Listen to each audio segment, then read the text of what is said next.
D'abord, j'ai aimé ce que ce président a dit. Il a dit, vous savez, c'est en fait ce que les gens disent, que l'Afrique est pauvre.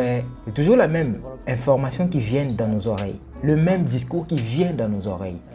Nos enfants, nous on était des bébés, nos petits-enfants, les petits des enfants. Ils viennent et écoutent toujours la même chose. Les pays africains sont des pays les plus pauvres. Les pays africains sont des pauvres. L'Afrique est pauvre.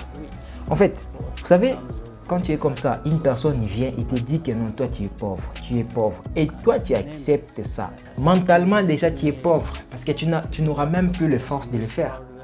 Et c'est ce que ce président est en train de dire. On va écouter. Ce président africain dit à haute voix ce que d'autres présidents cachent. Le colonialisme n'a jamais pris fin. On va suivre d'abord cette vidéo et puis on va analyser ça ensemble. Last time I saw you, we were in Kigali. You said you woke up that morning and there was a coup in Gabon. And when you look at the coups that are happening, what do you feel is driving? I know each one of these is different in its own way, but what do you think the primary drivers of this political instability are? For me, it's very simple. And well, it stems from the fact that the world doesn't learn lessons. As you see, people don't.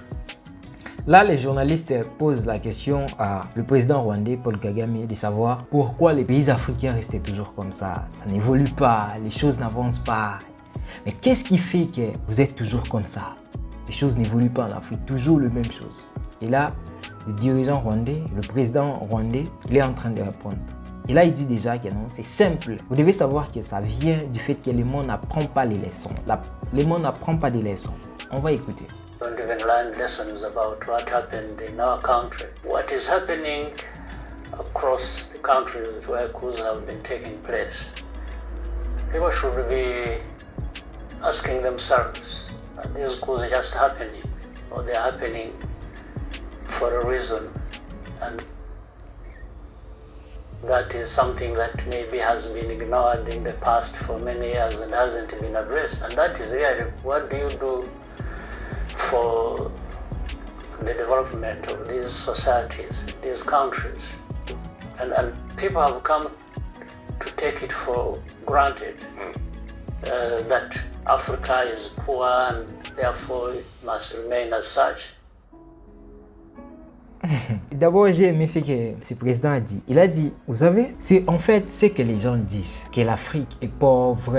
C'est toujours la même information qui vient dans nos oreilles, le même discours qui vient dans nos oreilles.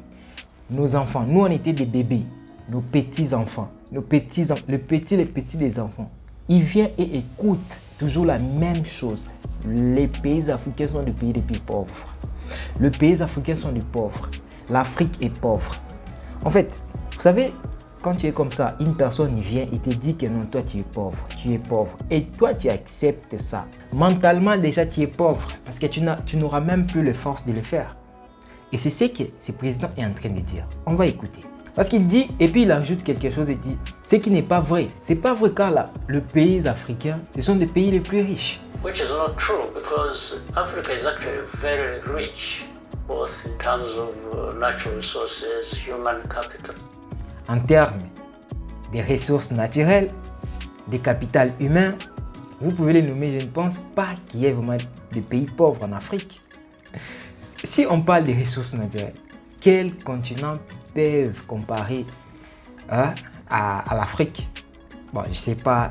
Peut-être l'histoire que les Blancs nous ont enseignée. C'est ce qui nous a un peu changé la mentalité. Parlons des humains. Combien de jeunes sont dans le monde? Et en Afrique, nous avons combien de jeunes?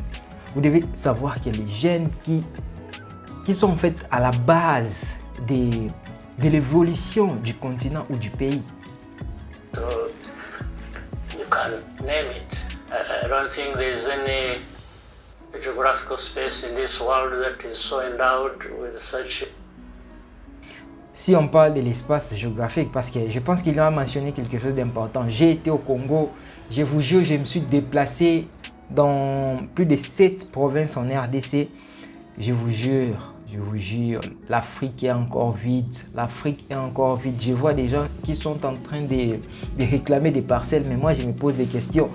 Dans des provinces, il suffit seulement d'arranger des routes, de bien cadrer des routes, je vous jure. On peut traverser de l'Afrique en Afrique, on peut développer l'Afrique autrement. Things to build on as Africa. But in the end, it comes down to governance. How is Africa governed? Il a souligné un truc important. Il a dit, cela résume aussi à la gouvernance. Comment est-ce que les pays africains gouvernent le pays? Je pense que si vous voyez les images de ces pays, vous allez voir un peu le Rwanda comme ils ont développé leur pays. Je ne sais pas si vous arrivez dans ces pays, vous pouvez penser comme si vous n'êtes plus en Afrique. Parce que c'est cette mentalité que nos présidents ont pris dans leur tête de se dire que non, on doit laisser les autres nous diriger. Donc vos populations restent toujours pauvres parce que vous dirigez les pays. Est-ce que c'est normal? The countries govern themselves, and how, if they are doing that, putting. Voilà, c'est la base. S'ils font mettre leur peuple au centre de tout, Their people at the center of everything that is being done. So in the end, when you see a coup happening and ordinary people move onto the street and happy and jubilating. vous savez, si, parce que nous sommes des Africains, moi je suis africain, je suis fier de l'être. Je suis fier de l'être. Si aujourd'hui, les Africains, et qu'on arrange seulement la vie sociale des Africains, je vous jure, il n'y a aucun Africain qui va aller en France et rester en France. Il n'y a aucun Africain qui va aller en Amérique, qui va aller en Asie et rester là-bas. Je ne pense pas. Si je suis en train de mentir, dites-moi en commentaire s'il y a un Africain qui est fier de rester en France pendant 50 ans, 100 ans, sans retourner dans son pays. Si nous ne voulons pas vraiment rester dans nos pays, vous savez c'est quoi? La cause, c'est la vie sociale. C'est en fait la base d'abord de tout. Si aujourd'hui les dirigeants africains là et qu'ils arrangent la vie sociale de tous ces peuples en Afrique, je ne pense pas qu'il y aura même 50, même 30% des gens qui vont vraiment accepter d'aller en Europe pour souffrir comme ça, comme ils souffrent. Vous savez, la vie est tellement difficile en Europe, en Amérique, partout. Mais la vie est tellement facile en Afrique. En Afrique, on peut réussir beaucoup plus facilement. Ils ont mis des difficultés même dans l'Internet pour acheter la connexion Internet. C'est devenu difficile. Pour payer la maison, c'est difficile. Pour faire, c'est difficile. Mais quand vous arrivez en Europe, vous voyez que tout est facile. Vous comprenez un peu? Donc c'est en fait ça. On va continuer. Because of that, it tells you something. It's not just a coup that people should look at and say, well, this is the beginning, this is the end. There is that story behind. But there is another question that must be raised. All of these, for example, developed countries who are heavily present in every country on our continent, doing all kinds of things, teaching people democracy, human rights, freedoms. Then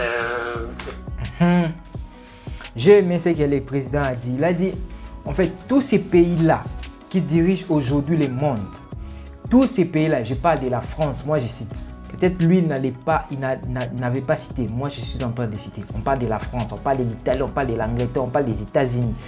Tous ces pays-là qui dirigent aujourd'hui le monde. On parle même des pays comme Israël, Palestine, Corée du Nord, Corée du Sud, la Chine, tous ces pays-là. Ils disent que non, on doit respecter la démocratie. Est-ce que ces pays-là respectent la démocratie? Tous ces dirigeants africains qui font du mal, après leur mandat, qu'est-ce qu'ils font? Ils aillent directement ces pays. Est-ce que vous avez déjà vu des dirigeants internationaux, en fait des dirigeants de ces pays-là entrer dans ces pays? Point d'interrogation. Vous devez savoir que non, ils sont en train de nous mentir. Ils sont en train de nous mentir, c'est clair. Ils exploitent nos ressources naturelles. Ils viennent aussi en Afrique. Ils prennent des diamants. Je vous parle de l'ONU. Je vous parle de tous ces dirigeants-là qui viennent dans nos frontières. Ils viennent toujours dans des endroits où ils savent que non, les ressources naturelles sont beaucoup plus moins exploités. Et là, quand ils arrivent là-bas, ils cherchent à mettre des guerres, ils cherchent à mettre des conflits pour qu'ils puissent rester là. Et ils vont nous parler des droits de l'homme. Exploiting natural resources of the continent, making a lot of money, whether it is through company. Voilà. Quand ils arrivent là-bas, qu'est-ce qu'ils font? Par exemple, je parle de pays que je maîtrise bien, la RDC. En est de la RDC, il y a beaucoup plus de ressources naturelles qui sont là-bas. Si on parle de ces pays, vous allez voir que non, beaucoup des organisations internationales viennent toujours là-bas. Il y a la guerre, il y a tout ce qui se passe de mauvais dans cet endroit-là, en RDC. Qu'est-ce qui se passe? Vous allez voir qu'il y a des guerres. Combien de personnes ont perdu la vie là-bas? Mais si aujourd'hui on parle de l'Ukraine, il y a eu une petite guerre comme ça. Je crois 2000, 4000, 5000 personnes ont perdu la vie. Là, c'est normal. On va décréter, il y a plusieurs mots où on va créer pour que... je ne sais pas. Donc, voilà.